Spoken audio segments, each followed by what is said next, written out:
আসসালামু আলাইকুম রহমতুল্লাহি ওবরাকাতু।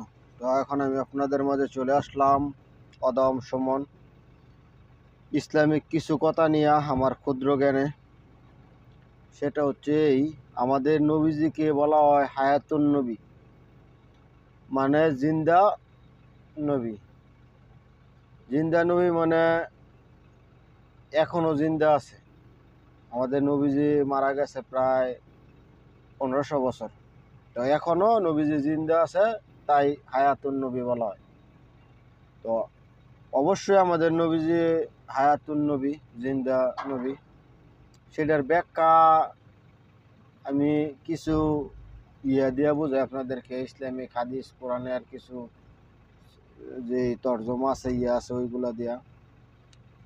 দেখেন, এই পৃথিবীতে যত নবী রাসূল আসছে তাদের সবার ওই উম্মত ছিল, একজন, দুইজন, 10 জন, হাজার, লক্ষ উম্মত ছিল। তো ওই হিসাবে যে উম্মত ছিল, তাদের ওই নবীজি থাকা অবস্থায় তাদের উম্মতদেরকে আল্লাহ তাআলা গজব দিছে, ধ্বংস করে দিছে। বা যাওয়ার পরে তারা কথা শুনে নাই, তাদেরকে আল্লাহ তাআলা আযাব দিয়া, ধ্বংস দিয়া, গজব দিয়ে একবারে শেষ করে দিছে। কিন্তু আমাদের নবীজির উম্মত যারা আমরা আছি, তাদেরকে কিয়ামতের আগ পর্যন্ত কোনো গজব দিয়ে ধ্বংস করা হইব না।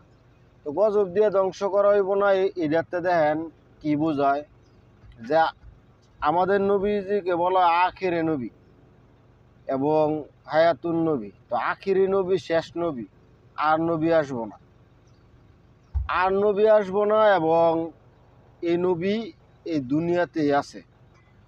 তো দুনিয়াতে আছে এবং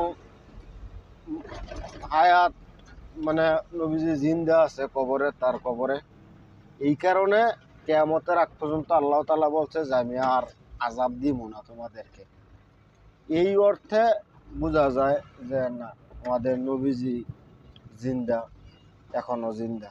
আর আখেরে নবী এটা অসত্য যেমন, এবং হায়াতুন নবী এটা অসত্য। আর না হয় এই দুনিয়াতে অন্যান্য ইয়ের মতো, কারণ আমাদের নবীজি তো জিন্দা আছে দীক্ষা, পৃথিবীতে আছে দীক্ষা জিন্দা, এই কারণে আপনার আযাব গজব এই দুনিয়াতে হয় না।